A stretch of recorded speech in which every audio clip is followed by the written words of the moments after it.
Welcome to the Real News Network. I'm Jessica Devereaux in Baltimore. And welcome to this edition of the Bill Black Report.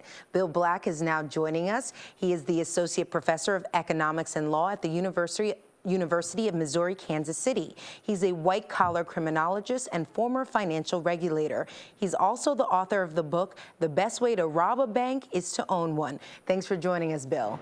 Thank you.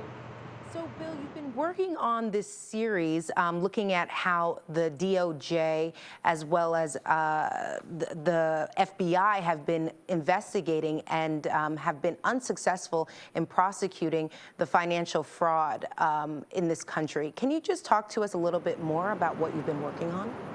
Sure.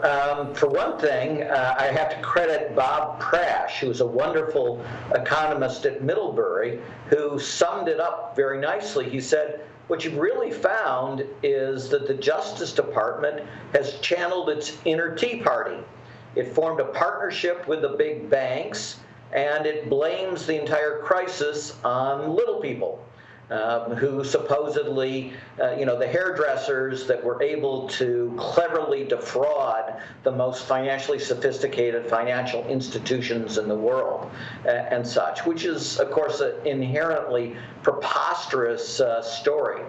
So what I looked at was the 2010, which is the most recent report, by the way, which tells you part of the problem, of the FBI about mortgage fraud. And you access that through a page that begins by describing all of this stuff as shenanigans, which is an interesting word where the primary connotations are, sort of the mischievous, playful thing that kids do, as opposed to elite frauds that caused the worst financial crisis in 75 years. And then you go into the heart of this 2010, which again, this is very late into the crisis. This is years into it. They should have figured things out, but instead it's remarkable. So the first thing you learn is they don't even mention the banking regulatory agencies as a source of criminal referrals. In this description in 2010, referrals basically come only from the industry itself. Well, to state the obvious, the industry isn't going to make criminal referrals against their own CEOs. So if you go back to the savings and loan crisis, again, 1/70th the size of this crisis, both in terms of losses and in terms of scope of fraud, the Office of Thrift Supervision makes over 30,000 criminal referrals against the savings and loan crooks, and that's vital to producing over 1,000 felony convictions of savings and loan folks, and that's only in cases designated as major by the Department of Justice. In this crisis, the Office of Thrift Supervision, the same agency that was supposed to regulate Countrywide, IndyMac, Washington Mutual, the largest makers of fraudulent loans in the world, made zero criminal referrals. And what's bizarre, of course, is the FBI doesn't even act like that's strange, doesn't explain that this is a difference, takes no steps to recreate the criminal referral process. So what do you do if you don't get any criminal referrals and you have a definition supplied by the Mortgage Bankers Association, which is the trade association of the perps? So the Mortgage Bankers Association and the FBI form a partnership in 2007. And the partnership is formed from the FBI perspective because they're not getting any criminal referrals from the agencies. They're not getting any expertise from the banking regulators who are supposed to understand the industry and provide the experts. So the FBI instead goes to the most inappropriate group it could to get expertise, and that's the industry, the Mortgage Bankers Association. As I say, the trade association of the perps. And the Mortgage Bankers Association provide them with a supposed definition of mortgage fraud. But it's a bizarre definition of mortgage fraud that doesn't fit any of the facts that the FBI knew, and it doesn't fit reality. But the definition says that the bank is always the victim of the fraud. right? And the fraudsters, well, sometimes they might involve loan brokers and such, but mostly it's just, Fred and Mary, homeowner, who lied to the poor virginal bank.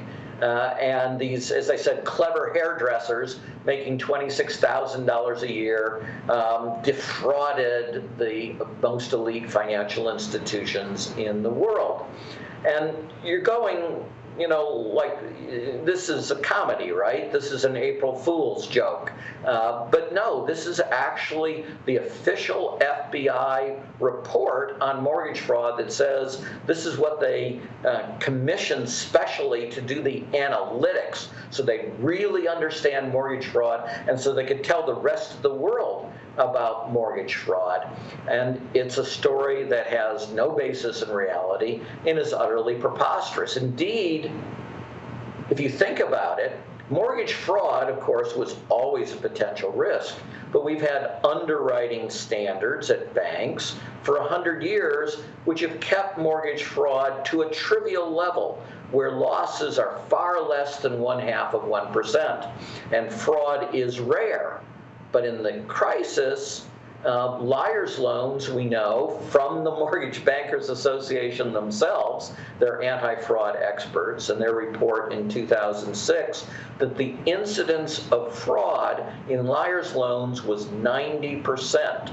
And we know that by 2006, roughly 40% of all the loans made that year were liar's loans, and we know that it was overwhelmingly lenders who put the lies in liar's loans, and we know that it was almost exclusively lenders who put the lies in appraisals.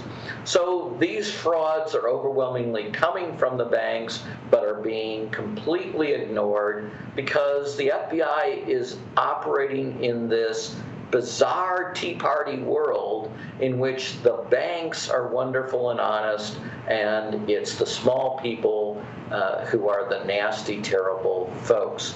And as I said, you believe it was an April Fool's story, especially under a president who is African American, an attorney general who is African American, buying into the Tea Party story that it's largely minorities who caused this entire crisis. It's the bizarrest thing I've found in 35 years of research. Series, Bill. Thanks so much for joining us. Thank you. And thank you for joining us on the Real News Network.